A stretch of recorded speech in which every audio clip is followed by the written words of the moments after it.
When I gave birth in 1970 in the United States, there was only one place that we gave birth, which was in the hospital. And then a few birth centers opened up. They were few and very, very far between. Home birth was in some states illegal. Midwifery had been outlawed since the 1950s. There were lay midwives. There were Vietnam paramedics that came and did births. There were a few obstetricians. There were some obstetrical nurses that did home births.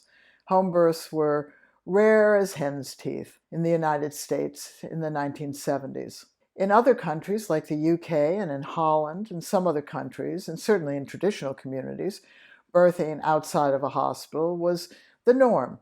There wasn't necessarily a large population that did it, but a percent of the population that did it. The early skills, the Grantley-Dick Reed, Birth Without Fear, Lamaze, and the Bradley method, those were focused on women who wanted to have a natural birth, a pain-free labor, and less medical care.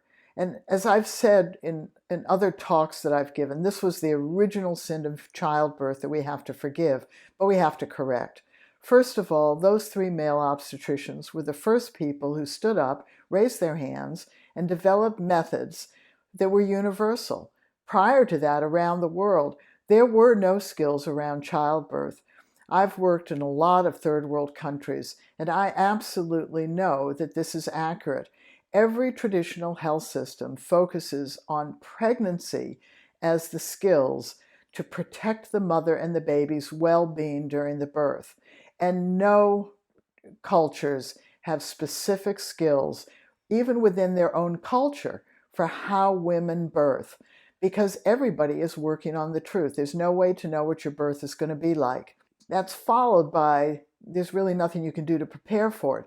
But traditional cultures said, yes, we are going to prepare for it. It's what women wear or don't wear, what they think, what they don't think, whether they have sex, whether they don't have sex, when they work, when they stop working, whether they move home to their mother, whether they will birth in their home, or whether they'll go off by themselves, or whether they will go off to a birth hut with members of their family. All of those occur. But I don't work in birth in third world countries, but I've been in a lot and I've talked to a lot of people. Nobody knows how to birth. If you go into a village, there are 8 different ways that people breathe. And a lot of them don't work for people. But Grantley, Dick Reed, Lamaze, and Bradley were the first people to say there are a universal set of skills, but they targeted only this very, very small and narrow group of people who wanted a natural birth, pain-free labor with less medical care. And this was an original sin. If they had stood up and said there are universal skills for all pregnant women, every pregnant woman is going to have to give birth one way or another. And so every pregnant woman is doing the activity of birthing her baby. And therefore, every birthing woman should have the skills to do that activity better. She should be able to cope and manage and work through that activity, regardless of where she's birthing, what happens to her, or who is present. We need to change that message, and that's what our charitable trust, Common Knowledge, registered in New Zealand, and the Birthing Better families who developed all these skills want you to help do. Change that message.